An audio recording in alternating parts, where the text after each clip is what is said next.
Thomas the tank engine had been working in the coal yards all day. The little blue engine was covered in coal dust. "We can't clean you up tonight, Thomas," said his driver. "There's a problem with the hose pipe." "Bother," said Thomas. "A bath would make me feel much better. The others are sure to say I look silly." But the engines were too busy arguing to notice Thomas. James was talking loudest of all. "I deserve a new coat of paint. Sir Topham Hat says I'm the pride of the line, and—" "Rubbish," huffed Henry. "We're all the pride of the line." "It's been like this all day," confided Percy to Thomas. "James is getting a new coat of paint and won't stop boasting about it." "Why, James? I'm the one who needs a new coat. Look at me."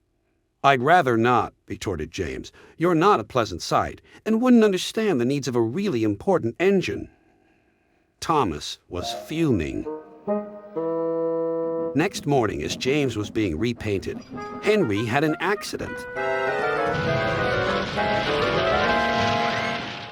"If you can't push cars properly, Henry, why not talk to a tree instead? You know how much you like the forest." "As a matter of fact, bossy boiler, Sir Topham Hat is inspecting the island for trees that are too close to the line. He's worried they might cause trouble." "Pah!" laughed James. "If I came upon a tree, I'd just push it aside." "Really?" Henry replied. Soon James was showing off his paintwork. "Make way for an important engine." "You wouldn't feel important if one of those trees crashed on you. You'd feel hurt," reproached Percy. "Rubbish! It wouldn't dare." "You should be careful, James. Trees can be just as powerful as engines," advised Terence. "Oh, please." "Now, excuse me, Sir Topham Hat needs me to pull the express." And he huffed away.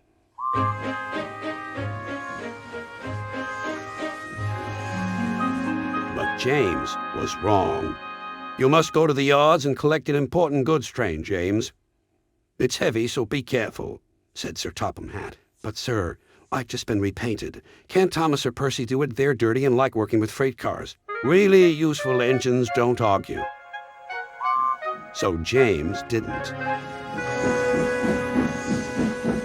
By the time he arrived at the yards, the weather had changed for the worse.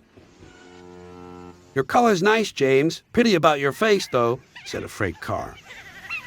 Joes ignored them and set off.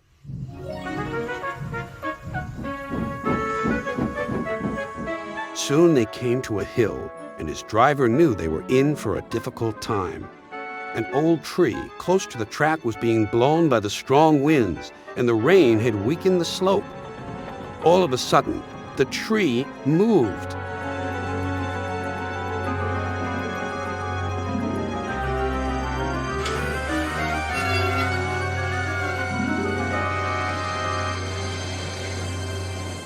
"Oh, help!"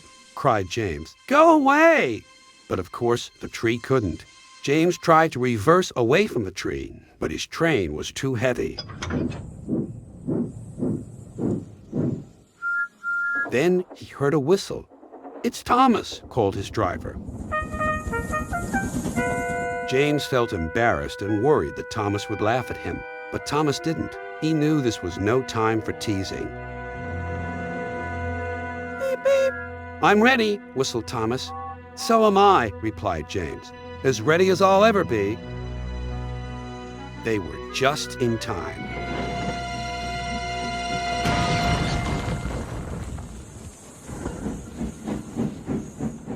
Later, James spoke to Thomas. "Percy and Terence were so right to warn me. Thank you for rescuing me, Thomas." "Oh, that's all right. We engines must pull together, whatever the weather." Just then, Edward bustled in. "Sir Topham Hat thinks you're both brave engines. Thomas, you're going to have a new coat of paint. And James, Sir Topham Hat says that tomorrow you'll pull the special express." Everyone was very happy.